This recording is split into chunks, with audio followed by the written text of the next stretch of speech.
Hey, everybody. Welcome to Podcast The Rides. Now I've even forgotten the Park Tank with Podcast Ride. Everybody, I'm Paul Scheer. I am so excited to be here because we're doing something very special. If you've not listened to Podcast Ride, it's one of the best podcasts out there. If you like theme parks, if you love Disney, Universal Studios, and everything in between, it is one of my favorite ones. And we got to talking about doing an idea that was a little bit like Shark Tank, but for amusement park rides. So I'm going to bring in the team behind Podcast The Ride right now. Let's bring them all in, Molly. Let's bring everybody in. Welcome, Podcast The Ride. How are you all? I don't want to. Hi, good. How are you? Wow. Very good. I'm so excited that we are doing this because this is a really great dumb idea, but I also feel like this could be how Podcast The Ride takes over television. I mean, you've already taken the podcast space. I think this might be the time because we've been trying to crack it for a while. And if this is, I don't know if this is a prime time show. Maybe this is more of a niche cable show, but no way. If there's big money on the line, that's the way to make there be stakes. And it costs, these Shark Tank businesses are small potatoes compared to theme parks. You need billions of dollars. You got to have skin in the game. So let's do it. I mean, I really do believe that if you did a whole season of this on Disney Plus and you made one ride, it would be a gigantic hit. It would be a tournament of champions because it would just be ideas and great ideas. And you'd be like, I want to ride that. I don't want to ride that. But I will say that, Mike, you went out. How did you find out what we were going to be making rides about? Because each of us have a property. I won't reveal the properties yet, but how did you find out which properties we would be getting involved in today? I left our Twitter audience a little bit in the dark, and I just asked them question what ride would you want, based on an IP or a property or something that's never had an attraction or ride before. Okay. So we got a lot of different suggestions, and then I just basically chose numbers for us all ahead of time and assigned it.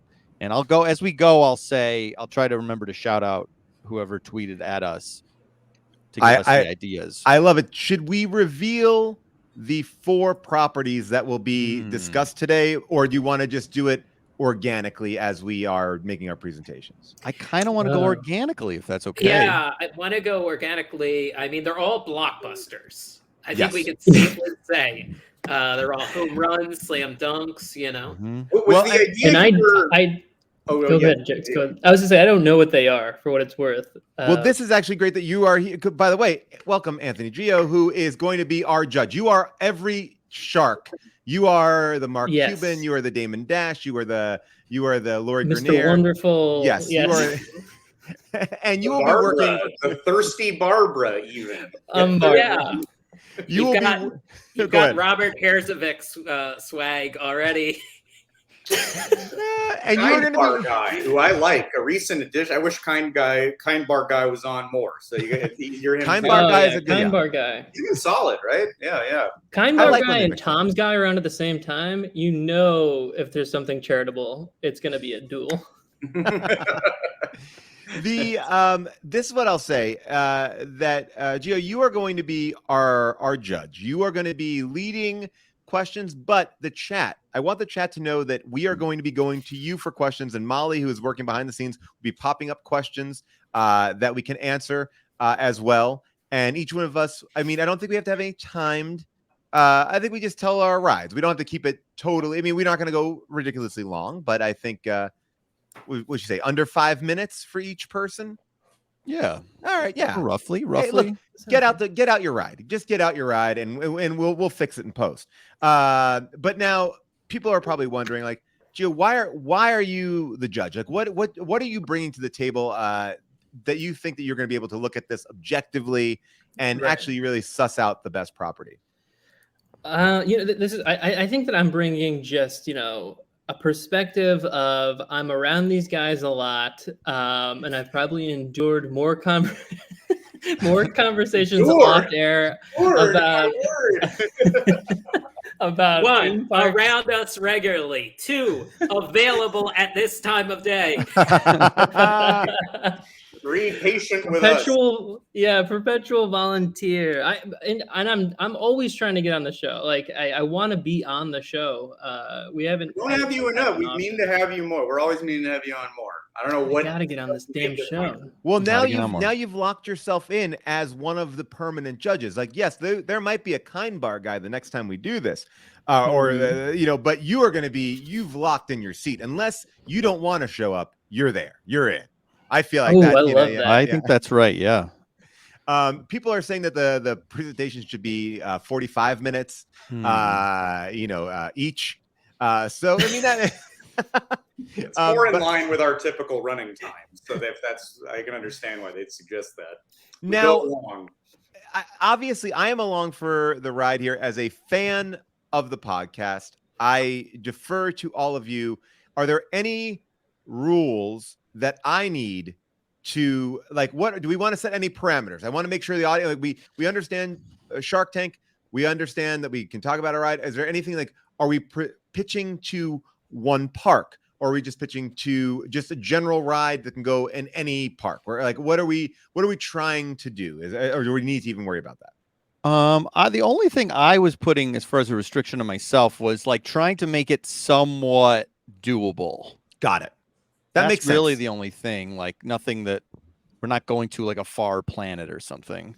Yes, it has to be based in a reality. And even if it is something like, oh, maybe they could do this, we have to understand that the technology is available. It may not be in production, but it could be done. Okay. Yes. Okay. Yes. So the laws of physics apply. Look, it's, and I think as you're a judge, you are the one who will have leeway to say, I think that sounds impossible, what you're suggesting. Or if you're saying, I like the idea and I hope that someone will invent it now, that's your, like, you have leeway to do anything you want there. Right. Okay. All right. Great. Well, great. I love it. Our chat is ready. I feel like they're ready to go. They're already pitching a lot of ride ideas, but I will say this, I'll let you take it away. I want you, you tell us who's going to go first and how we're going to do this. So I have one more question before we go. Yes, please. Was the idea to do one ride or to do an entire park? Or like land in a Galaxy's Edge? Where did everybody land? I landed on ride. I went to ride as well, but I have I have elements around the area. So I think if you've got something more fleshed out, you're not going to get docked points for that. Oh yeah. I'm asking, is it okay if I did more? Is everyone okay with that? Well, if a straight A student I know showed your up with extra credit. Your weakness is that sometimes you're too prepared. Like a job interview. All right, so you might have a whole land. Well, we can take that into account as well. As we're talking about, maybe some things are more organic to it. I would be hard pressed, knowing what the topics are, that a land would be appropriate for all of these properties. Maybe some, none. maybe none. All right, so these are, just so everyone knows, once again, it's Shark Tank, but for amusement park rides. We were given properties, picked randomly. No one knew even what the premise of the show was when they assigned properties. Mike did it on the up and up, and we all have one. We were given those properties, I believe, like last night or the night before that. So we don't have that much time. We didn't have that much time. We had a limited time frame to work, and then you tell us who goes first. Gio. Oh, great. Why don't we start with Scott G? All right, Molly, pop us all out. We should all pop out so Scott can take full. Oh boy, I'm not looking at reaction. Okay, got the spotlight. Nervous, but that's how you are when you're in the tank. Bump, bump, bump, bump, bump. Okay, hi Sharks, which I guess is the audience. Okay, so I was a property I was assigned and very excited about was Hercules. And this was clarified that it was meant for Disney. So we are talking about the 1997 Disney Hercules. And I was thrilled to get that. I'm very enthusiastic about it. I definitely did not fall asleep while watching Hercules last night. High enthusiasm in figuring out my Hercules, the ride pitch, as I mentioned, with a little bit more. But you know what? Just enough to provide context for the main e-ticket, which is what I based it in. anyway. So we'll talk about the centerpiece of a park called Herculand Realms of Legendary. Legendary is kind of a word, I think, according to some dictionaries. It sounds cool. Herculand Realms of Legendary, based on the 97 Disney Hercules. The thing that's cool, I think, about Hercules is that it's set in multiple realms, right? There's, it's Earth, but in these, these magical god realms as well. So that's why I've invented a triple-decker park. And I've got a kind of a crude diagram here, but this shows you. You enter on Earth, right? And then you're looking at the base of Mount Olympus. And so this is like a mountain here, and then there's a cloud layer up here. And you basically take like an angel's flight type funicular to get up above into the cloud realm, which is where the gods live. This is a hidden drop tower, right, inside Mount Olympus that takes you down into the underworld where Hades lives, James Woods' Hades. And so that's our general plan. It lets you do less of a big footprint, right? It's just the Dark Souls 1 map. Maybe, look, I don't know. I'm no gamer, so I wouldn't know. But the ride that I'm going to talk about, the centerpiece, I think could be set on Earth because it is it's a journey of Hercules that happened on Earth. And that is his battle with the Hydra. The Hydra is the crazy monster who you split it at the neck and different heads grow. It was done with rudimentary CGI back in when they made this original movie. It's a very impressive sequence in it. So that is why I've come up with the big e-ticket. And in traditional, this is current Disney we're pitching for. So these titles have to go on and on and on. So here we go. It would be Hercules, Dawn of a Hero, : Quest for Olympus, Long Dash, Hydra's Revenge, brackets, mission, ... head slice, all caps, exclamation point. Hercules, Dawn of a Hero, Quest for Olympus, Hydra's Revenge, mission, head slice. So let me set the scene. You think that you and everyone else in line with you is just getting a tour of ancient Greece. We got some of, I pity Molly if that's who it is who's typing this long name out. Don't feel like you got to do all of it. So you think that you are taking a tour of ancient Greece, of ruins, of things from the past, but it becomes all too real and all too current when you learn that a Hydra has been set loose on Earth. And you think, well, Hercules surely can do something about this. But no, he's been captured by Hades, who is reading all of his thoughts about current politics out to him. So Hercules is trapped. And what are we going to do? It's up to us, ordinary mortals, to take on the Hydra. Luckily, we have a little bit of help from above, from up above the cloud layer, because Hercules' horse, Pegasus, has sired dozens and dozens of babies, and those are our ride vehicles. So we're all going to board Pegasus, and something happened in the breeding process, which is cool, which is that Pegasus has developed, or all of his children have developed laser eyes, which is perfect for singeing Hydra necks. So this is great. We maybe have everything that we need in order to tackle the Hydra. So now we're on a Harry Potter Forbidden Journey type experience, right? Where we're on, I think, the Kuka arm that's whipping you around, and how that ride, you're coming face to face with dragons and Dementors and all that stuff. So this is just entirely Hydra heads because there's dozens and dozens of them, and you think that you've accomplished something when Pegasus singes a neck with laser eyes, but no, that just causes more heads to sprout. So you are just surrounded by dozens and dozens of Hydra heads. You got to get wet on a ride, so that's why there's a lot of slime that bursts out at you, the fluids of the Hydra. River Styx, you're right in that comment, by the way. That's in the underworld. I tried to indicate that with the wavy lines, so that's covered. But we're going to focus on the Hydra ride right now. So you're surrounded by dozens and dozens of heads. You're getting splashed by slime. It becomes overwhelming. What are we going to do? Well, Hercules escapes just in time, and he comes to help you out.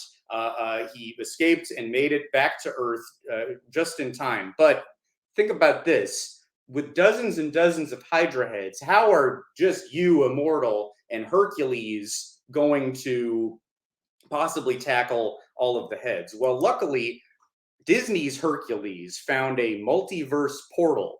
Multiverses are big right now with Spider-Man. So he has gotten himself into a portal where he's gotten the help of every other Hercules in all of media. I think we have a slide, if Molly's listening, and we could throw up okay, that's the funicular. So look at this. Every single Hercules suddenly swoops in. It's Rock Hercules. It's Lou Ferrigno. It's Schwarzenegger from one of his first films, Hercules in New York. And it's even the kid from The Nutty Professor. Hercules. Every cinematic depiction of Hercules sweeps in. They're taking care of Hydra heads left and right. And finally, it all culminates. You're helping to all the Herculeses take down the Hydra.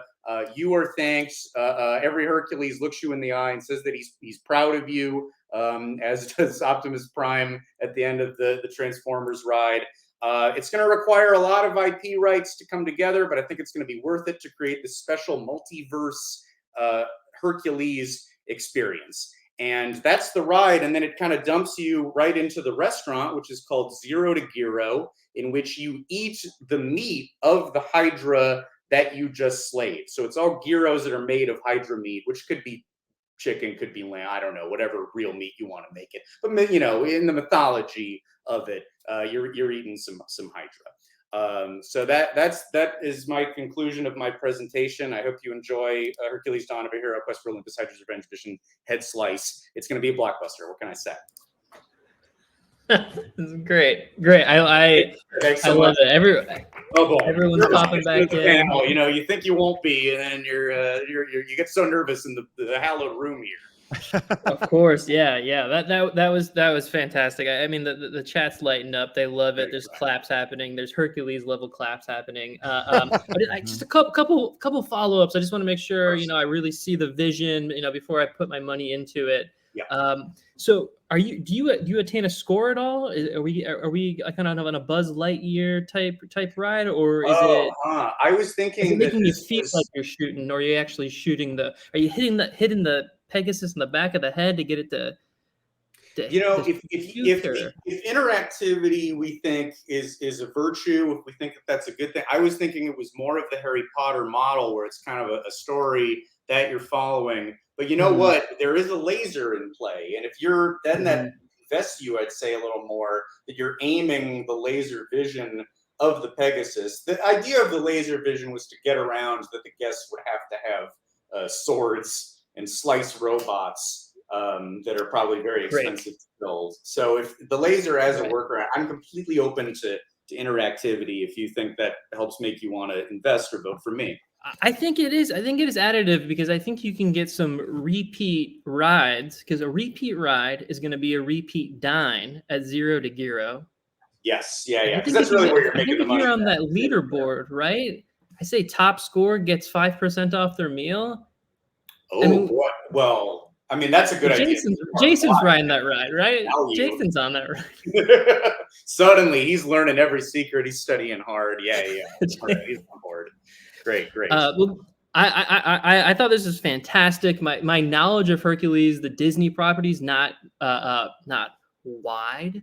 So I want to turn over to the chat a little bit. I think they're going to have some questions too. But to be honest, going into this, the only thing I knew about the Disney Hercules was I once scrolled past it with my nieces and they booed. So I did not want to watch it. Some folks want to know how long is the ride experience. Maybe you could talk a little bit about the queue getting into the ride. Can you speak to that a little bit? Okay, yeah. Let's ride experience. You got a lot of heads to get through because we want to. It has to be so much beyond what Hercules has to deal with in the movie, which already is dozens of heads. So we want to get into the hundreds territory. And we're doing it. I think we're building this one on the Earth level so that you could have a big footprint. Up at Cloud Town, I don't think you can just you can't build a lot up here. There can't be a big Pirates of the Caribbean sized campus on the cloud level. So I think you can have a big footprint. I'd like it to be, what if it was 30 seconds longer than Universal Spider-Man? So it goes a little bit beyond pushes, but not to a point of unfeasibility.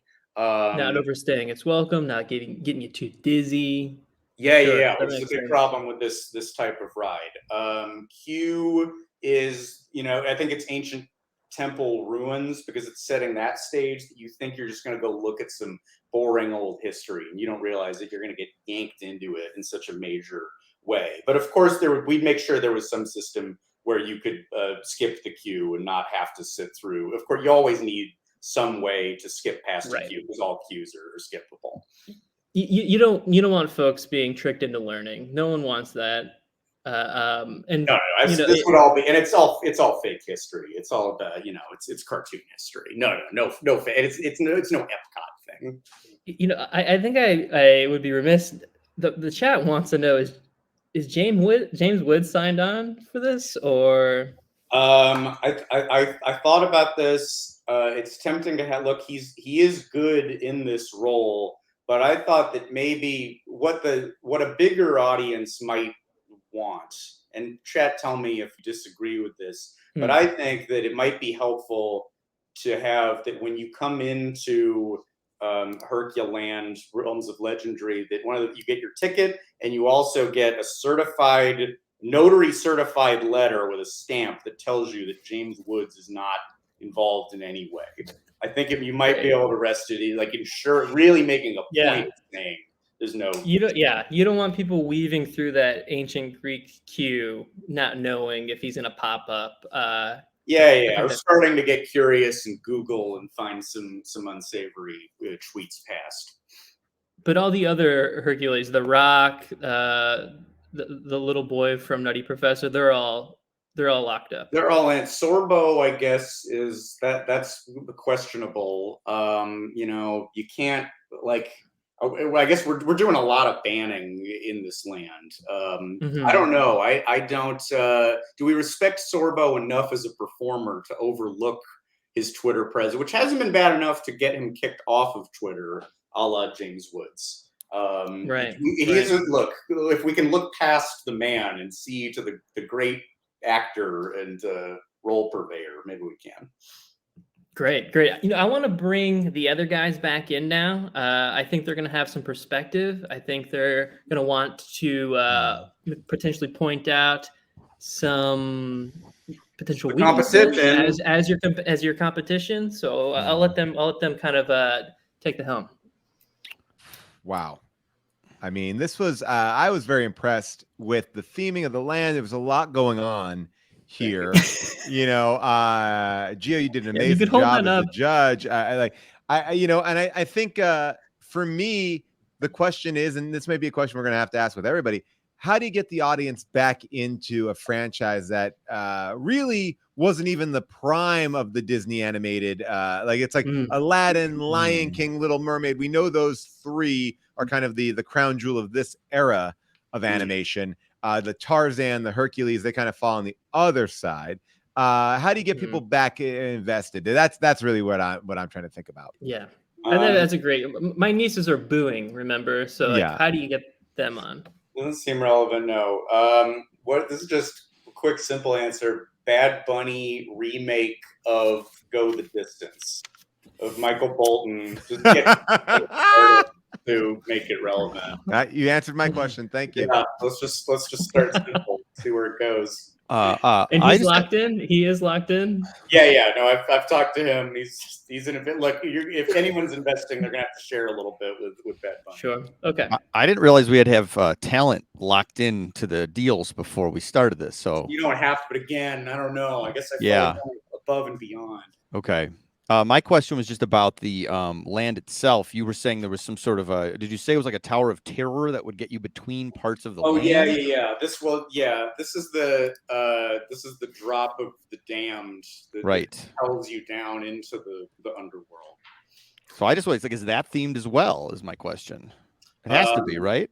Yeah. No, it's super scary, and it's your gateway into the underworld, and it's a punishment of a ride.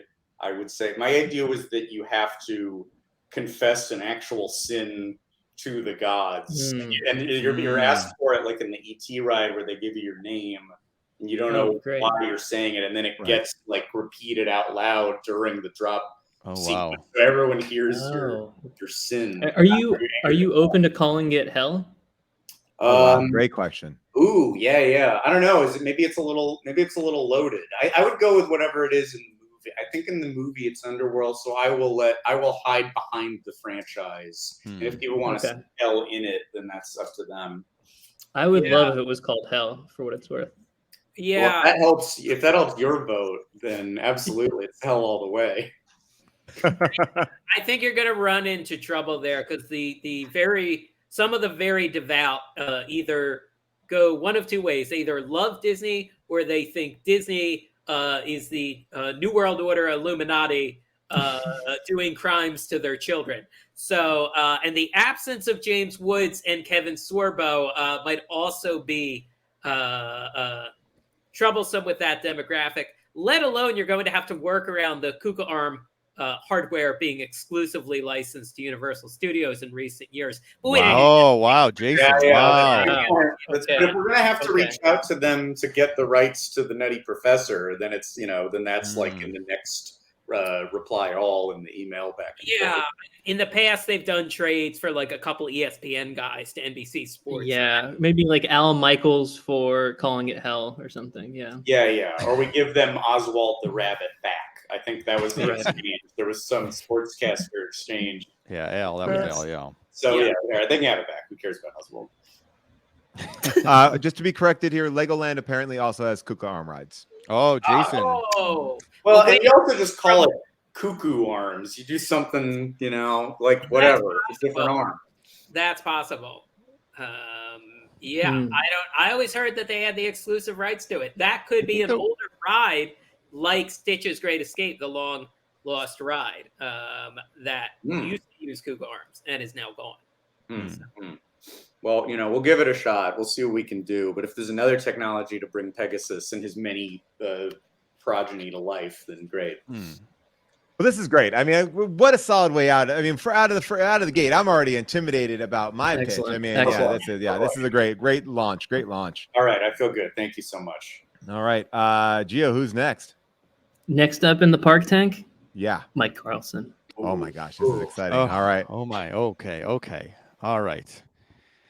Okay, folks, here we go. Now I was given I don't know if you call it a property. It is a piece of American culture, something, a piece of Americana. I don't know exactly what you would say. It's not a movie. It's not a TV show, but it's something that everyone knows. It is Major League Baseball, MLB. Yes, that's right. Now that's, it's been popular forever, and not yet has it been utilized to make a theme park attraction. Now I am, of course, you see all these toys behind me. I am the perfect person to bring this beloved sport to life in a whole new way by putting all of you in the middle of the action, by letting you become the ball. That's right. That's something we've all wanted to do when watching baseball, is become the ball. So I have a graphic made up. I think we can throw it up here. It's called MLB, Live Your Sports Fantasy, Be the Ball. That's right. Now that's a thing that Chevy Chase said in Caddyshack. I'm taking it for my own ride here during this theme park pitch. Now you're saying, oh, is that a bit silly? But it is not silly. It is the opposite, because who had a better front row seat for all the greatest moments in Major League Baseball? The ball. That's the answer, which we're allowing you all to become with MLB, Live Your Sports Fantasy, Be the Ball. Now here we go. Let's imagine this, all right? The outside of the ride, the exterior, is a full-sized baseball stadium. It is not a specific one. It is a mashup of all the different stadiums. So all of you, we all know the stadiums. I don't have to explain them or even say the names of them, but you're going to see familiar pieces from all of them. It's like almost like they were taken and mashed up in a very, very cool way. Now, you're going to go into the queue, and the first thing you're going to see is that everybody has a computer screen, much like on Test Track. And this is where you're going to meet on a big screen your host for the ride, your guide, Major Lee. he is a baseball and he talks to you. Now, this is just a crude mock-up. He will look a lot more sophisticated when the ride itself comes out, but he has ears. This is him giving a thumbs up, although it looks like he has like some sort of a pumpkin like D gutter or whatever you would call it. So you're going to meet Major Lee, your host for the ride, and he will tell you now you will all design your own balls. Yes, you're going to become a ball, but you're also going to be able to design it. You're going to say, what color are the stitches? You're going to say, how big is the ball? And you're going to do that from your console. All the kids will love it so much, and they will become the ball. So now you shuffle into the next room. You see photos from major historical moments in baseball. Which moments? All of the famous ones, all the ones we all know. I don't even have to say them because everyone knows the most famous moments in baseball, and you will see them on the wall. Now, you're going to move on into the next room, and that's really where you're going to board your vehicle. So picture like sort of the Transformer-like vehicle, something that can sort of move, maybe not 360, but it has a lot of movement. It can feel like it's, getting force feedback or whatever. Now, it's not in the same shape as EVAC. It is in the shape of a ball, of a big ball. And you'll see Major Lee, and he explains to you right now that he has a baseball, I wrote it down, a baseball ray gun that will transform everyone into the ball. So this will, of course, be done practically by just some sort of a lighting effect. I don't want to get disqualified. There's no magic happening here. So everybody enters the sort of Transformer ride vehicle. And the ride is basically like, in the same way with Transformers, that, that there'll be screens, but it'll be augmented by some actual practical pieces and practical sets. And at this point, we start, and Major Lee, he zips into frame, and he says, welcome to the world of baseball. And we see that we're in the factory where the balls were created, which I think is pretty cool. It's like you kind of open your eyes as the ball, and you look up, and you see you're in a big, let's say like a big tub of other balls. And now you've been born, and now you land on a conveyor belt, you fall into the back of a truck, and you are on your way. And Major Lee he's like zipping sort of, let me grab him. He's sort of zipping in and out, and he's your guide. He's explaining everything that's happening. And he goes, hey, let's now go through time and see some of the moments from Major League Baseball. And he takes his baseball ray. It's actually a different ray than the one he used before, because this is sort of a time travel one. This doesn't transform you. And then you zip through the most famous moments in baseball history. Which moments? All the famous ones, all the ones we all know. I don't even have to say it. Everything you think of right now, that's what you're going to see. Now, at this point, you're going like, well, what else could we do? Like, what else would we be able to experience on this ride? And then he says, well, you know what? Let's see some of the moments you don't think of when you think of MLB. So at this point, you zap, and now you're in the Vegas sports collectible store, and you're being signed by Pete Rose. He's got the big marker out, and he's writing on you. So now remember, that's the Transformers ride vehicle. So imagine you're in that vehicle, you're kind of tilted up at a big screen. Pete Rose has his big felt marker, and he's like writing on you. So the ride is kind of rocking as he puts the big P, the big E, and then the T, and he does all of that. And then he exchanges, like, I don't know, somebody gives him like $300, and he gives the ball over or whatever. And we can do all sorts of these sort of out of the way moments as well. Like if like Lenny Dykstra, throws a loose ball at a waiter because the waiter looked at him strangely, we'll get to experience that too. So not only are we doing the famous moments, we're doing some of the less famous moments too. Now you're saying, okay, Mike, that sounds pretty good, but what's the finale for this? Are we just going to sort of do the normal Transformers thing? And the answer is, of course, no. I want to take a page out of the Cars ride book. I want to change up what the actual experience will be at the end. So what's going to happen is you're going to be loaded into sort of a roller coaster-like vehicle, in the same way that at the end of Rise of the Resistance, you kind of get loaded in from your Wi-Fi controlled vehicle into the drop ride, basically. So you're loaded into a roller coaster. Now, at this point, we're loaded. We see on the screen Babe Ruth, and he does his famous point, to the place, remember he was pointing at the place that he wanted the ball to go, which is a very famous moment in baseball that we all remember. And he points at that location, the place he wants it to go. And then we get pitched at the Babe. He hits us with his famous bat, and then we are at that moment like kind of jolted onto a roller coaster track. We shoot outside into, remember, a large baseball stadium. There's, of course, a roller coaster track that takes us from home plate out of the park. Home run. And then we land on the windshield of a car on a nearby street, right? And at that point, the vehicle kind of loads back and it goes back into the stadium where we will get off of the car. We'll go through the gift shop. They're selling peanuts, Cracker Jacks, all the things we know from the baseball stadium that we love. And then we enjoy just a nice hot dog and think about what we just experienced together. Folks, of course, that is MLB. Live your sports fantasy. Be the ball. Wow. Thank you. Fantastic. Thank you Fantastic. so much. The second property that my nieces have booed when on TV. Hercules and What do they like? Oh, come on. What do they like? Hannah, Claire, God, get in the chat. What do you like? Get in the chat. Get in the chat. Mike, this was great. It's so thorough. I mean, all of the moments from baseball. All the moments from baseball you will experience. I'm curious. So you have that kind of load-in moment that you mentioned. That's like remind me of the ride where you can design your car that you comped. Test track, right?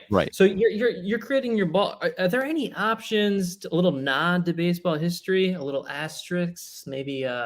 You could juice your ball a little. Like, is there something that can, if you're looking for a little bit more of a faster time, is there a way to customize in that way? Well, I think, if we want the endorsement of MLB, and I don't know right now, I don't think they're publicly pro steroid, but I think if you want to get your ball like jacked up, if you want him to look like jacked, like he's been hitting the weights hard, I think that's an option.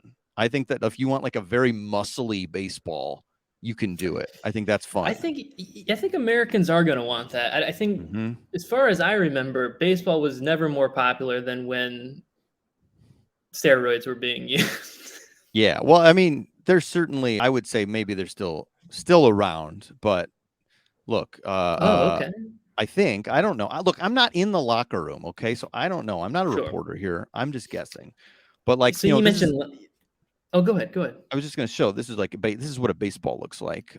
So if you wanted to, like, maybe the baseball will have like pecs and it could kind of be like just sticking out under sort of its baseball area. So that's something we could do for sure. So you mentioned the players, some of the famous, your Babe Ruths, your Lenny Dykstras, two of the greats. For sure. What about a nod to the guys that keep baseball running? I'm talking about the billionaire owners. There's got to be something for them, right? Is there a little nod, a little something we can put in for them? I think so. I mean, I think, as far as the scenes are concerned, we can trade out scenes. Star Tours is something when the new Star Wars movies would come out, they would add scenes. So, if a player maybe there was a player who was recently fired by one of the owners, and we all know the names of the owners, so I won't say a specific one, but say an owner has just recently fired a player. We could be the ball in the office that's on the owner's desk watching as he sort of angrily fires one of the players, or he yells about something, or he so that's something you can add in every year, every 6 months, if there's a big moment in baseball, a new big moment in baseball. A customization, if you will. Yes. And you can also, and for sure you can do it like Star Tours, where you're going to get a different famous moment every time. You can get different famous moments. You can meet different players, all of that. Fantastic. I wanted to open it up because, as much as I know about baseball, I know these other guys are going to know that much more than me. So I want to open it up to them. I want to see what they think. You know, I might pipe up here again, but I want to see what these other guys think about it. Yeah, I mean, I was also going to ask about, you know, trying to get the real heroes of MLB in there, the Major League Baseball ownership group. Right. You know, I think getting them in the attraction and some customizable scenes would be a great way. I'm sure some naysayers would say, like, no, bring back the dunk tank. Let them wear rubber masks. Let me throw a ball at the owner of the Angels or the Phillies, you know. But I don't think that's as positive as I would go. I think they're the true heroes. They ended the lockout, right? The owners ended the lockout. Okay. That's true. Yeah. And I think we should like celebrate all that. great management. Like all great management, billionaires. There are betters. You know, there are betters. That's right. So they will be celebrated in this ride. They will never be knocked. Yeah. Great. You know, here's the thing, and I want to call it as I see it, which is, look, Mike, I'm getting the vibe that you may not know everything about baseball, but what you do know is how to create a compelling ride, and that truly is what we need. Because if you're a fan of Hercules or Avatar or even Mr. Toad, the ride has to stand on its own 2 feet, and I feel like you really created a visceral experience. Never in the history of theme park rides, besides the Hershey oven, where you recreate the feeling of a Hershey Kiss being baked in an oven, have we felt ourselves be an object. Exactly. And all the different ways an object, especially like a baseball, being signed, being hit, being caught. You really are giving us, it's almost like a soaring over the world in a baseball, in a way, you know. That's great, Paul. You're saying like maybe like the stink of Pete Rose's pen. Yes, Sharpie. You could smell it. Yes. Yeah. Very good. I was going to say the stink of a beer-drenched person on the foul line who caught the ball pushing a kid out of the way, you know, like that, you know. And you don't probably, I would imagine a beer-drenched stink is probably coming from a lot of, that's probably like the general smell of the ride, with other perks in there as well, you know. Yeah, the cube has that kind of yeasty, stale beer. That's great. Yes, and if someone's gonna maybe sand the ball down, maybe like we'd have a feeling in the seat that would give you like a little bit of a rub, like the Bugs Life ride. Or, oh wait, you know, like that, like, you know, give you a little. I mean, a baseball player has the ball and he hands it to like an attractive lady in the stands, and we smell the perfume of the attractive lady. See, there you go. Yeah, we can hear the wail of a small child crying because it was not handed to him standing next to the lady. There you go. Right. You know, I need to poke some holes in this because I want this prize very badly, and I respect everything that you thought of, and I think it's very creative. But I think there's one thing that isn't addressed, which is that the contact with a bat or even with a hand that the ball lands in, would there not be pain to this experience? How do you create that feeling without it being, you know, getting knocked really hard? Well, I think honestly, baseballs, and we can add in sort of a line of dialogue from Major League. I think baseballs are inherently just tough. You know, they're like, they don't really, they might be in pain a little bit, but they don't show it. So Major League will be like, there'll be a part when you're being born and maybe you'll like let out a little cry or something. And he'll be like, keep it inside. Keep it inside. Okay. Don't show it. And then from the That's rest from of the Frozen, ride, right? Is that a Frozen line? Keep it inside. Keep it inside. Keep it inside. Yeah. Yeah. It'll be a similar line for sure. By the way, I'm helping you draw comparisons. That kids love Frozen, and if you keep that kind of same sentimentality in the Major League ride, I think you're gonna bring in a lot of young girls. Yeah, I think that's right. Sure. I can see that quadrant opening up for sure. That's going through my mind as an investor, and just so we're on the same page, Mike. Major League and the other baseballs, they all have souls. Yeah. Oh, they're sentient. Yeah, they have souls, and their souls will go to heaven or hell when they die. Great. And would you be willing to, if we needed to add it, would you be willing to call that part of the ride hell? Yeah, for sure. Yeah. If there's a baseball hell, yes, for sure. We're using hell. Yes. Great. This is great. Really solid. I mean, this is a solid pitch, a very hard one to do. I mean, we all remember the ESPN Zone failed theme restaurant. You know, it's hard to gamify or like make sports inherently more fun, Right. you know, because they've really reached the apex of accessibility for the whole family. So that's really great. Thank you. Yeah, you Yeah, will. I agree. No one You has become the ball. That's all what I was trying to do. No one's become the ball. Yeah, and I you gotta took not something show that my was. feelings. Oh, sorry. I've got to not show my feelings. I've got to keep it inside because God, I think you nailed it. Damn it. Oh, I got to be the ball and toughen Thank you. up. Thank you. Yeah, I agree. Like you took something that was deemed exciting in the mid 1800s, and you just you really took it to the next level. And I think that says Thank you. something, Mike. Thanks so Wow. much. Excellent stuff. Thanks so Really much. great. All right. Who is I next, think we're Gio? probably ready to get someone else in the tank. Yeah. Yeah, let's see. do it. Next in the tank, Paul Scheer. Oh wow, me. Okay, this is gonna be very exciting. All right, I'm very excited to be here. Let me get my thing up here. Hello, sharks. And I say that to you, Gio. I also say it to the chat because today I am here to talk about one of my favorite properties of all time, and that is Cloverfield. That was what I was assigned to do my project on. Cloverfield is a timeless classic, one of the most exciting film franchises that doesn't even really connect movie to movie, but more in a general sense of fear and terror about what else is out there. And this ride is going to do that. Whether you are a Clover fanatic like myself, or you are just a Clover friend, or maybe you don't even know what Cloverfield is, this movie is going to not only make you a fan of Cloverfield, but it's going to make you live in the world. Now, let me get to it right here. Cloverfield the ride starts off as a traditional ride on the back lot of the new Hollywood studios. We are actually pulling out these old trams that they used to have.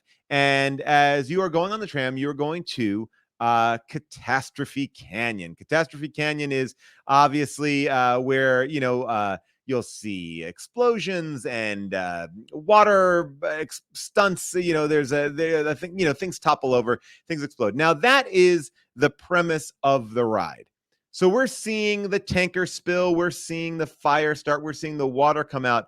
But then after that part of the ride is over, we start to hear a rumbling. And what is actually going on? Well, I'll tell you, an actual Cloverfield attack is happening while you're on the ride. So it's a 2-level thing. We get the attack, we are feeling that attack, and then boom, we get our person running the tram going, I don't actually know what's going on now. That was just part of the ride. Now I don't know what's going on. The earth starts to shake, and we see these people approach your tram. These people are, they are not typical theme park people. They look a little bit more like maintenance crew. Okay. They look a little bit like John Goodman in 10 Cloverfield Lane. They approach you. They go, we got to get you out of the tram. We got to get you out of the tram. And then they're going to take small groups of people, groups of 6 people.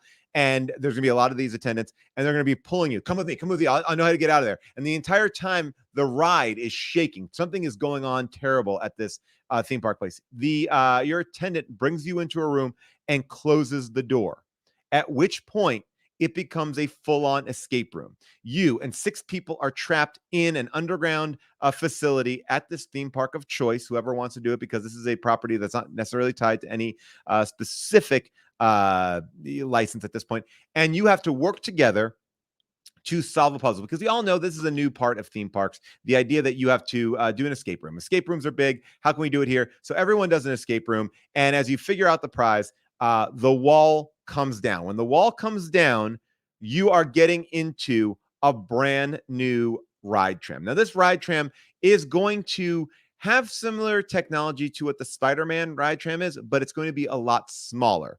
Okay. You're going to be handed a camcorder. Now, I'm going to explain this camcorder in 1 second. This camcorder is going to play into the ride, just like Spider-Man's web slingers play into the ride. You each are going to get, instead of that big ride, into a smaller vehicle like this. You each have a small vehicle. You get in with your camcorder, and then you are sent out into a recreation of, let's just say, the Hollywood theme park. This is like the Hollywood theme park. You're down the main street here. So as everything is happening in the theme park, we have 3D, or not 3D walls. We have, walls that pretty much cover the entire space. You're flipping around, you're spinning around, and your goal simply is to capture as much Cloverfield alien as you can. But you're spinning, you're being thrown from side to side, you're colliding with other cars, and you're just trying to get the Cloverfield alien because you're trying to document this terrible offense. What is going on? You don't know. The Cloverfield alien's after you, and then you finally end. You escape the park, and when you escape the park, you're greeted by a 3D screen with the cast of your favorite film. No, not Fast and Furious. You are greeted by the cast of Cloverfield Paradox, the Netflix film that completes the trilogy of Cloverfield. They greet you, and they want to see what kind of footage you have. Everybody that goes into the ride and is part of that thing, you are competing in a Toy Story Mania, like a scoreboard there. The winner is then chosen to go with the Paradox crew up into space to help fight the Cloverfield alien, because that's where they believe he has come from. And really, you are just taken to another room where you get a special badge that you can wear around the park for the rest of the day. But the rest of the crew, that's all. And if for $15.99, you get to keep the footage of your Cloverfield alien experience, and it makes you want to come back time and time again because you can get better at balancing. You can also get better at figuring out, but the alien will be moving every single time. It's not in the same spots. That's something I really want to pull out there as well. But that is my Cloverfield the ride. Wow, fantastic! I mean, Thank you. You're really you're speaking to my heart. I love the scores. I love a ride with Got to a get a score in there. Yeah. It makes you feel great when you see your name on there. You're improving. I love that it's going to randomize the monster at a certain point. Wonderful. I got to know. So it seems like most theme parks run or are run by unsupervised teenagers. Yes. Yes. So it's inevitably some of the attendants helping you out, getting you off that first tram. We're going to have some teenagers dressed like John Goodman, I'm guessing. Well, we want to give them a look that they don't look like they are as polished as our normal attendants. So they're more like in janitorial wear. Like they're looking like they're the behind the scenes people that we're not seeing. So they don't have to they don't have to have the look of John Goodman because they're taking you to their secret spot. That's the idea, like behind it. Like, so it's more like the weird janitor is taking you to the secret spot. And that could be male, it could be female, it could be young, it could be old. Weird janitor is going to put you in a little spot. So yeah, weird janitor is getting you in the bunker, and then boom, we're opening back up. We're into this new. Right. So it's basically we get the fun explosions, we do that fun tram part, then we're in the escape room part, and then we go on. It's multi-tiered like the new Star Wars Rise of the Resistance, right? We're going to kind of be moving from piece to piece to piece. Fantastic. Yeah, I mean, this is kind of where rides are going, and I can appreciate that. I want to, before I open up to the other guys, I just had one other follow-up question. This camcorder that you're holding, is it so it's kind of like circa 2008? Yes. I forgot the one part about this. When you break out of the room with the escape room section of it, you're greeted by a team of government agents who say, "We don't know what's happening. We need to capture footage of this," and they hand you this camcorder.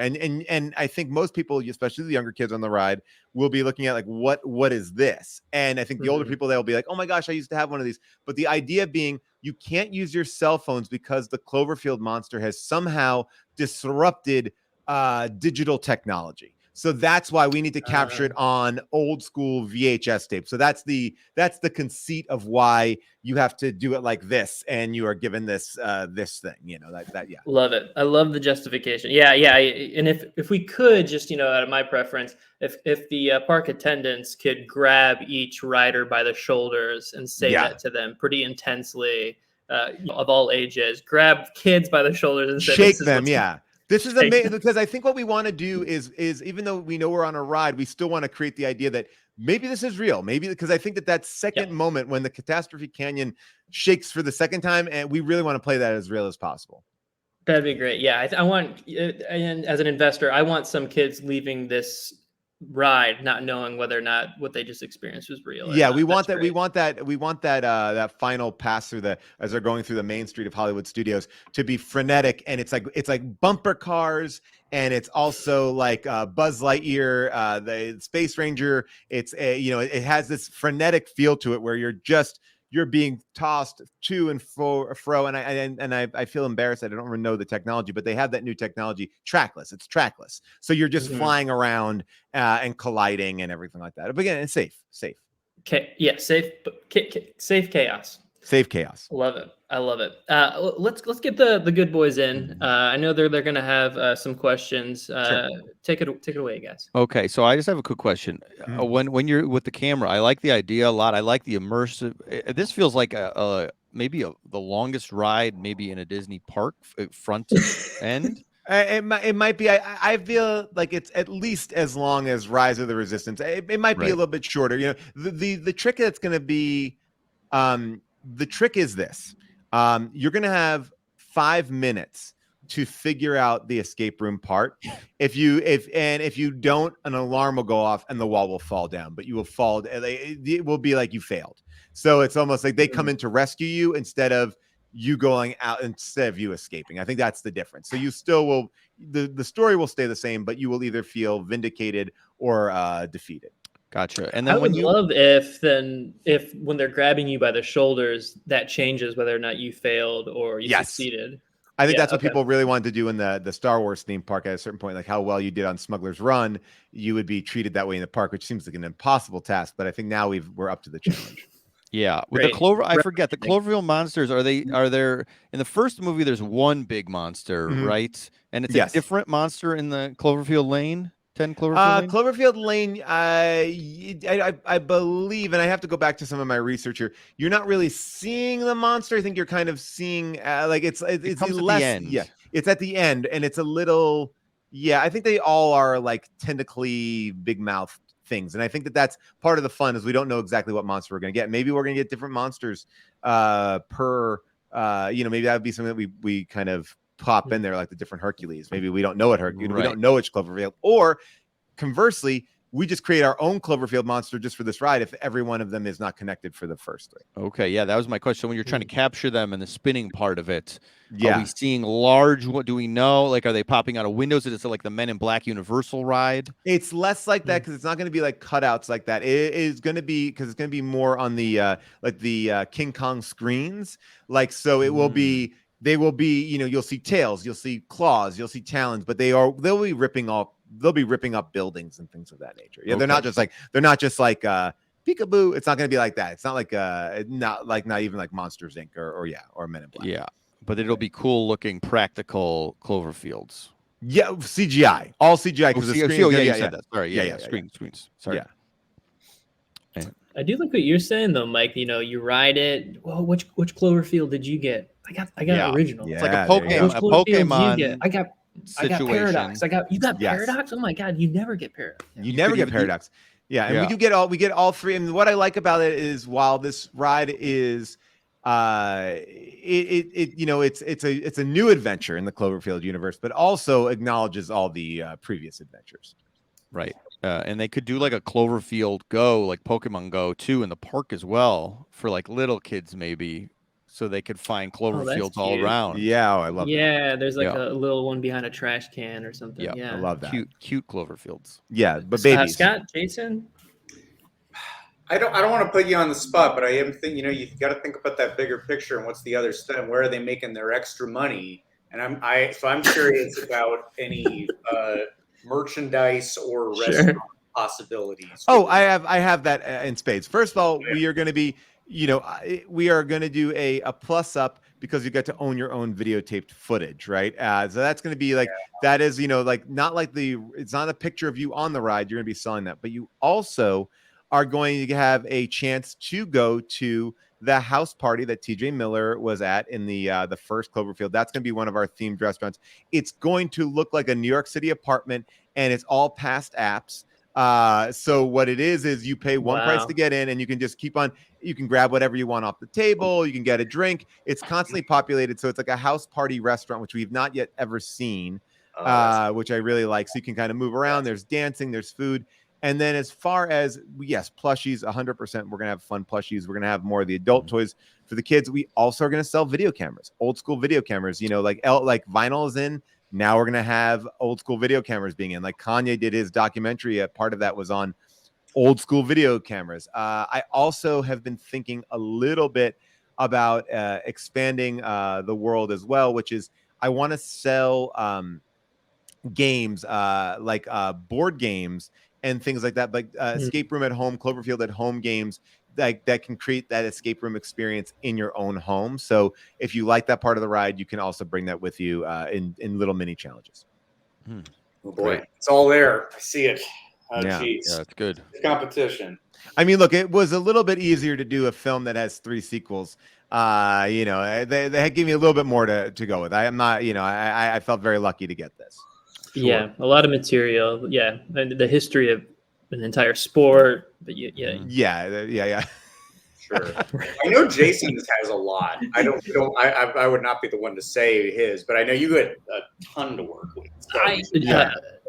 Now, Jason, before you go, did you have any follow-up questions for Paul here? Or? No. Well, I guess my one question is because my memory of a lot of the Cloverfield franchise. First of all, crystal clear.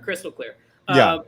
I believe they did like some marketing. They did a lot of marketing. Viral marketing, yeah. Viral marketing, early viral marketing especially for the first one, where it's like, oh, what is it? What is it? What's the Superman movie? Like, what are you going to just announce the ride is coming, or are you going to try to do something like that, where one day it's just there? This is the idea. We've been talking to Disney about this idea that they are on board with Florida parks are on board with it right now. That's the only one, not LA parks. But what we will be doing is in the hotel rooms, they have specific TVs that are tuned to Disney. And it's like, oh, have fun, have adventure, go on water rides, whatever it is, all those kind of like pre-made videos. We'll be inserting live news footage throughout it. Like, we interrupt this announcement. Government has seen these asteroids attack. So it's we're not even ever going to advertise it's a return of Cloverfield. We're going to just say Catastrophe Canyon is reopened. And that's the idea is that so that's great. We're never going to let them know. And it's only going to be a whisper campaign. Obviously, once it's out. But the theme park will not acknowledge that there's a Cloverfield ride. It is just simply Catastrophe Canyon is back. Wow, that's a great covert way to do it. Some misdirection, a little bit of Orson Welles' Mercury Theater War of the World, And if you sign up for Disney, the Disney app, you might get an alert when you get near it, like, sorry, we're experiencing technical difficulties here in the park, asteroid interference, or again, that kind of stuff. Yeah, so the app will be a part of it. The Disney Play app is a big part of this. Excellent. Wow. And one quick question before you go, Jason, for Paul, are you open to sending the riders to hell at some point? Well, as a matter of fact, one of the things that we're going to do is make sure the word hell is said 75 times in each rider's experience. So, like, first, when the Catastrophe Canyon thing goes on, the theme park tram driver was like, "Oh my God, what the hell?" But then when it actually gets serious, they're like, what the hell? Like, we're going to see the difference of the acting. What the hell, right? And then when they are greeted by the John Goodman-esque kind of attendant, they're like, get the hell inside here. And then, and so it's going to be a lot of referencing hell. Yeah. I don't think that, for the franchise of it, I think it's an agnostic, or I say it's an atheist franchise. We don't really believe in heaven or hell. It's just, but people will be saying hell, get the hell out of here. You better get some hella good footage, like that. Yeah. Like, thank God you got this hella good footage. It'll be a lot of that. Great. Yeah. Or like handing the camera over to you, patting you on the back. Yeah. Welcome to hell. I love that. I'm in. Hello. Welcome to the ride. I mean, just right in there. At that point. Yeah. It writes itself. Oof. Excellent. Well, that was fantastic. We're up to our last dunk into the tank here. Jason, you want to take it away? Yeah, sure. I'd love to. Well, I said at the top of this, we all got blockbuster properties to talk about, and I'm no exception. Of course, I'm talking about the 90s video game Desert Bus. I guess it technically is a mini game. It was meant to be a part of the unreleased Penn and Teller game Smoke and Mirrors. Now, this Sega CD game was not released because the publisher went out of business before the game could be released. But it was previewed for the media. And one of the elements that was previewed was Desert Bus. Yes, great. So this picture, of course, the basic premise of Desert Bus, again, I'll explain it for people who don't know. I don't know how you could not know. Desert Bus is a video game where you drive from Tucson, Arizona to Las Vegas, Nevada. And it takes place in real time, so roughly 8 hours. Okay. So, when you get to Las Vegas, you get 1 point.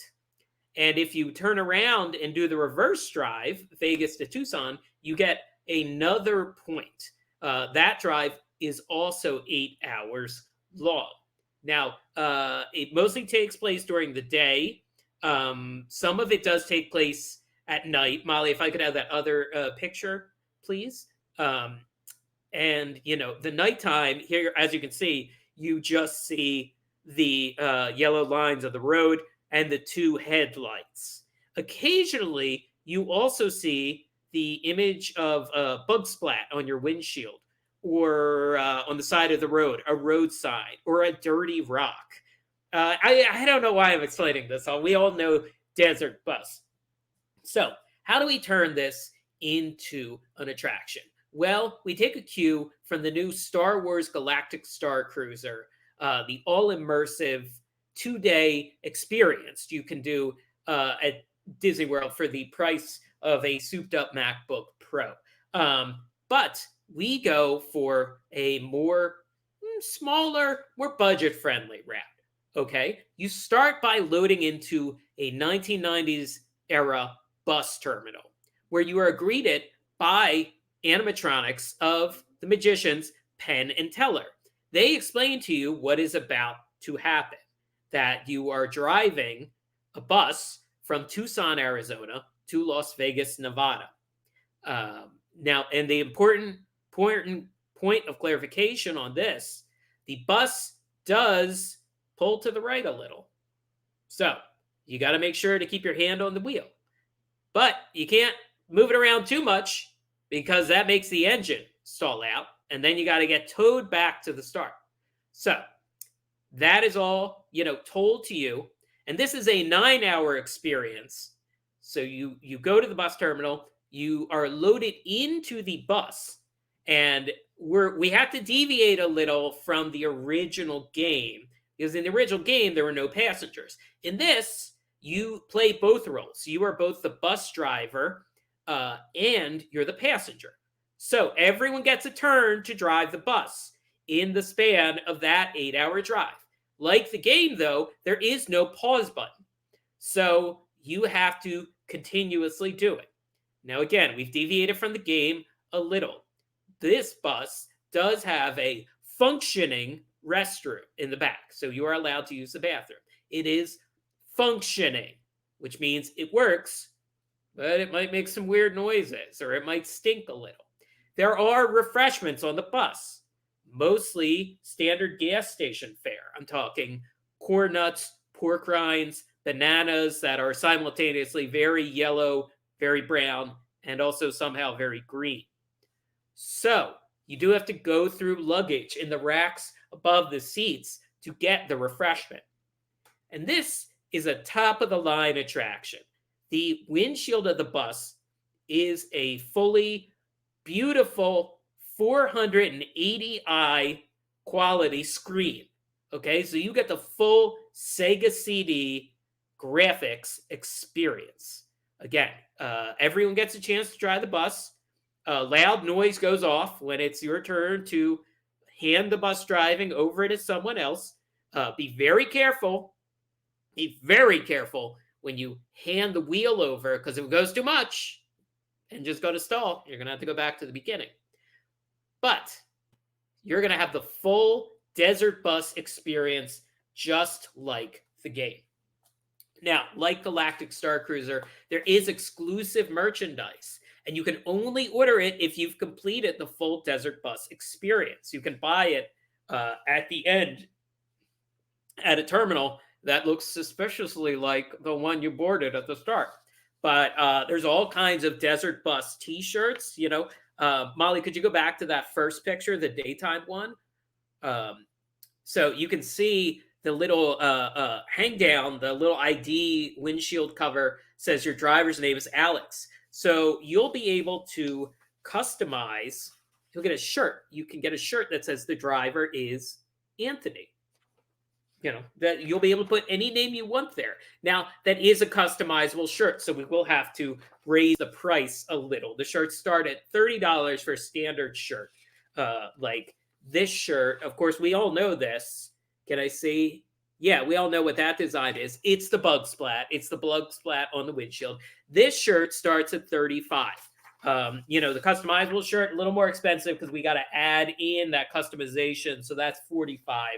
And then this shirt, of course, I think we all know what this is.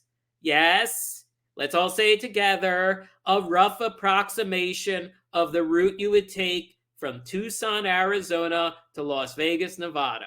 Now, this shirt, it goes for $50 because there are, you know, two colors here. You got the silver of the route, and then the shirt itself is white. So anything else? I mean, those are the big strokes of desert bus. You know, I think if you want to give yourself a little backstory, like, oh, it's the 90s and I'm really down. I've been gambling, you know, I've been hanging out with Pete Rose, gambling on games. My luck is down, but I know I have comps. You know, I know I have comps at the dunes and the Stardust, places in 2022 that are piles of rubble or massive cheesecake factories. At the time, they were the gaming palaces of Las Vegas, Nevada. So you can give yourself whatever backstory you want. That is not present in Desert Bus. So, and you know, you're not going to want to talk. Don't tell your fellow passengers because everyone's going to be so focused on making sure you make this drive to get that single point as you pull into Las Vegas. And yeah, I believe that's my time. Mr. Geo, do you have some questions? That was great. That was I I have a few follow-up questions. Sure. God, yeah, it's funny, you know, this whole time in the tank, I've been asking for someone to implement hell when hell existed this whole time, and it was this. It's the 8-hour drive mostly through unoccupied desert between Tucson and Las Vegas. Sure. Yeah, we fully adapt this experience. Yeah, I appreciate that. So just a couple follow-ups before I get the other guys back in. T-shirts. I thought it was such a great way to bring in some merchandise, a little extra revenue, especially because this probably doesn't have a lot of turnover, right? An 8-hour ride. It's basically one a day because we one start day at the park. Sunset, you know, and we go to sunrise. So, you know, and some people like that's going to be inconvenient. The park buses aren't running at sunrise. Like, what are we going to do with all those people? Like, you know, but a little after your own heart, because I know you're a fan of a long stay in the air conditioning. So maybe this could be the ride for you. I can guarantee the bus will have good air conditioning, and at a $500 a night charge, it's going to be a real bargain compared to some of the other all immersive, totally indoors experiences you can do. Great. So someone had asked, were there, you know, was there picking the passengers up? It seems like once you're on, there's no stopping. There's no in stopping. fact, if you stop, you would end the ride. I mean, we do have to have fail safes built in where if someone wants to get off, they can get off the bus. But we fully themed the room that the simulator is in, and a corner of it will be themed to the side of the desert road that you have to wait on for the in-character AAA driver to come. Oh, out. okay, great. Well, I love that branding tie-in. AAA, that's a hot brand. It's I always appreciate hot, that. especially with young people. Someone's asking, "What's the refueling plan?" That's a great question.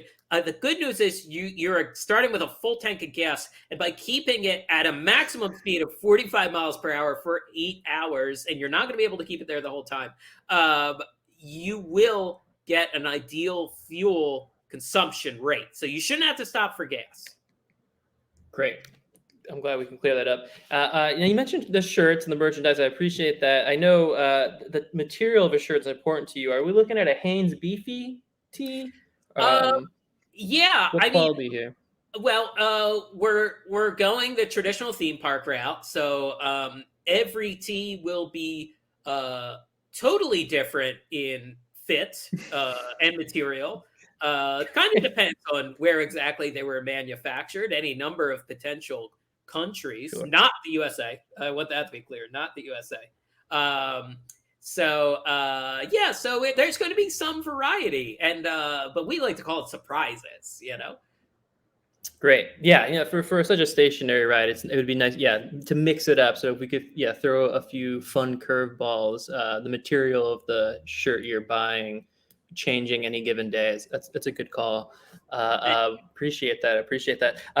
Let's bring the guys back in. And as we do, I just had one final question. You used pretty heavy air quotes when talking about restrooms several times. Good question. That was going to be my question, as a matter of fact. That's great. I'm glad you bring this up. Yeah. Sure. Yeah. Well, if any of you have ever ridden a bus with a restroom, it is often serviceable, but occasionally the entire bus smells like the blue chemicals. Got it.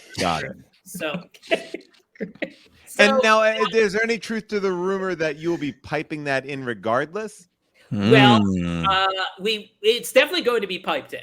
Like you're walking down Main Street, the smellerizer, it's pumping in cinnamon, it's pumping in the sugar smell. It's making you want that. So, there may be some bathroom smell pumped in. Are you open to making like a penny? Oh, sorry, go ahead, Scott. So, what's the toiletry situation, or how well stocked are we in terms of bathroom necessities? The toilet paper, we are going to have enough toilet paper. The soap situation is another little element of surprise. You never know. Sometimes that soap dispenser might last all 8 hours. Sometimes it might be full, but the dispenser is broken. Can I ask a question? Will it be possible to take the dispenser and add water to the soap inside to make it last longer? Sometimes that you might do. That's good. In a pinch.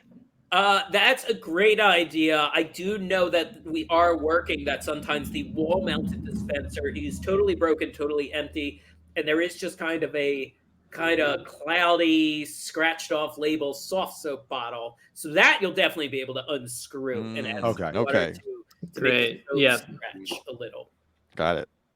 And are you open to having like a I think that one thing I've noticed, like I recently got my sister, who's a big fan of Disney, a candle that smells like something, particular part of the Magic Kingdom. Would you be open to like a candle that smelled like Penn and Teller's Desert Bus? Oh, for sure. I think we're definitely, that sounds like something we're looking into, having a line of candles like Desert Air, Fuzzy Bus Seat, the bathroom smell. I mean, I think everyone's going to want the bathroom smell.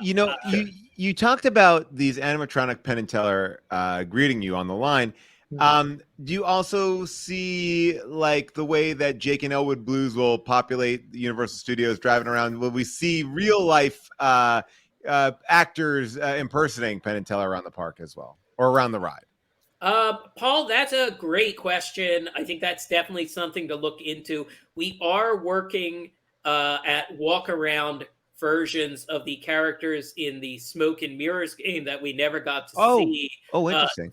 Stink Bomb and Rot, Siegfried and Roy parody, Stink Bomb and Rot. I love. Oh, wow. I'll be walking walking around. But I think, if we could have But they're always walking around the bus. Yeah, well, no, they're not in the bus. Okay, that wouldn't be authentic. They were in a different mini game. They were actually, I think, the main game. But Would you be open to when the bus ends its trip that you would see a performance by Stink Butt and Rust? Like, or is that too much? Like Aerosmith at the end of Rock and Roller Coaster. That's a whole nother attraction. We've already had to cut that. We've already moved. Oh, okay. Okay, that's sensible. That's sensible.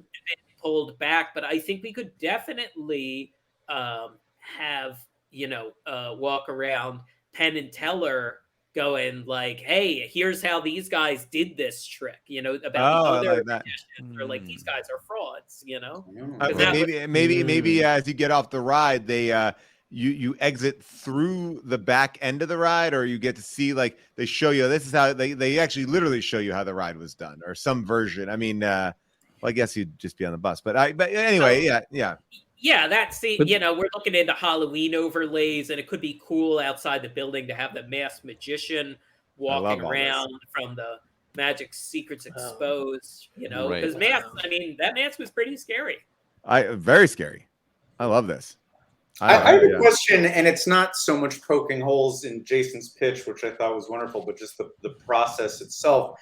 How can we be? We said that the thing here was that these were randomly assigned, and yet Jason ended up with such a home run, which it absolutely built for. How can we be sure that it was randomly assigned, and if there was a screen name that suggested it, how do we know that wasn't Jason gaming the system to get one so clearly built for his pitch and his talents? Well, Scott, I think we need a master debunker, like someone like the Masked Magician or Penn and Teller, in the tradition of like Houdini himself going around and telling mediums and con men and snake wheel sales, like, you can't do this anymore. You can't be doing this.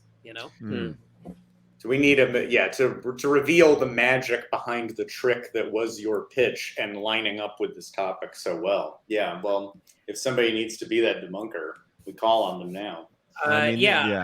We've got a little money left in the budget, because the good news is we only need to program voices for the Penn animatronic. The Teller animatronic doesn't say. That's true. Yeah, and you don't even have to worry about moving the mouth. That's even the robotics on the Teller one, you don't have to put anything there. Basically, it could just be a dummy head.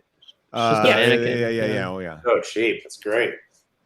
Wow, this is, I really like it. And now we've talked about this, like, obviously everyone's heard it. They're going to make their own things, but we want to send people to vote so it can be revealed on the podcast who the audience favorite is. And this is, we have right now in the chat, you can just click on this link to vote, get your vote heard, and you will reveal the winner.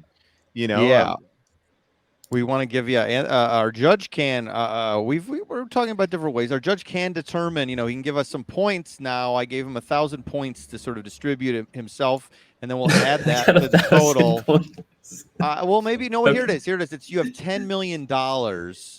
And you can give that to us in any sort of amounts you want, basically. At the end, you can give one of us 10 million. You could give us each 2.5. It's whatever you want to do. And then we'll sort of add that up to the audience, and then we'll reveal soon on Podcast The Ride who won. So do the audience votes equal an amount of money?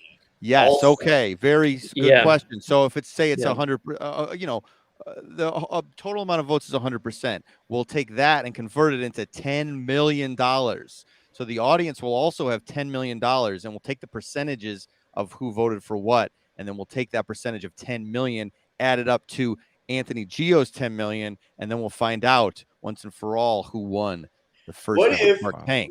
What if it wasn't a clean 10 million, but more like 987,000? Like, it's a fraction. Now we're getting into math. Yeah, make it more complicated, just to make it to get a calculator out. I'm fine with that. But we'll have to figure. It wouldn't be Podcast The Ride if it was. It wasn't very complicated. Yes. Yeah. Right. Well, let's just simply go through them again. We have a Hercules land, a beautiful Hercules land. We have Major League Baseball, where you are the ball. We have a Cloverfield ride that's similar to Rise of the Resistance, and then we have the experimental, this new live-in world ride of video bus, the video bus ride. I mean, these are all very different, all appealing to very, all doable. I mean, this is, as a judge, I imagine this is the hardest part for you, is to kind of have to assign points. Yeah, this is tough. I mean, everyone did such an excellent job, and I honestly think that, much like a shark in the Shark Tank, I'm weighing a lot, right? Does Jason's ride, admittedly being very cheap, need $2.5 million? Right, I hear that. Can Scott make a fiberglass hell with just $2.5 million? These are really good questions. This is why we want a good judge like this. Yeah, right. Can Mike? Can your Pete Rose? Could the stink of his Sharpie? Can you get that smell out of your labs with just $2.5 million? Yes. Paul, can you get your actors? No, I can't. $2 million. $2 million is like barely touching the surface. $2 million is just outlining the construction from mine. I'm going to be honest and say I need a lot of money for my ride. Although I will say, in my defense, I guarantee you those trams are still in some sort of locker room in Florida, and Catastrophe Canyon is still standing. So the guts of my ride are there. Great. Okay, so this is what I'm going to do, and this could be maybe I'm taking a page out of the Kind Bar Sharks book here. I'm going to give each of you $2.5 million. Wow! And I want to see the general admission. I want to see the audience come to their conclusion. I want them to distribute. Wow. The chat is up. We will this will be live here on Twitch. You can come and watch it whenever you want. And we'll make sure that you can hear it. I mean, if you guys, I honestly think you edit this down, you put this as a podcast. I mean, a lot of this stuff, yes, while visual, I think you can, the words really sold themselves. I want people to really get in here and vote. But this is great. This is, I think, a great first start. I'm a pleasure to be a guest on this thing. This is a blast. Thanks for having us. Yeah. Thanks for having us. Yeah. We're gonna raid somebody. Molly's gonna pick who we're gonna raid. But all right, so everyone get their votes in. Is there anything else that we need to say? Listen to Podcast Ride wherever you get your podcasts. I want to just quick shout out to the Twitter, people on Twitter who sent us the suggestions at Mern, Major League Baseball, at Westray Knight, Hercules, at Dan W. Rackley, Desert Bus, and at Nita Priest, Cloverfield. So thank you for those suggestions. W. Rackley equals Jason. I'm convinced. I'm glad you read Jason's pen name. It's such a common point of conversation of media reference. Like I don't know how I would go to that length to give myself something that's like drinking Coca-Cola, I also want to give a shout out to Molly behind the scenes, who always is amazing. Everybody on our Discord who came, everybody who voiced their questions. We're going to raid Benatar VT. Get your votes in. Molly, can you pop it up one more time so everyone can get their votes in? And I'm very excited to see who walks away with the grand prize. I mean, it really was a pleasure. You guys are great. We'll see you next time. Bye, everybody. Bye-bye. Yeah, thanks, Paul.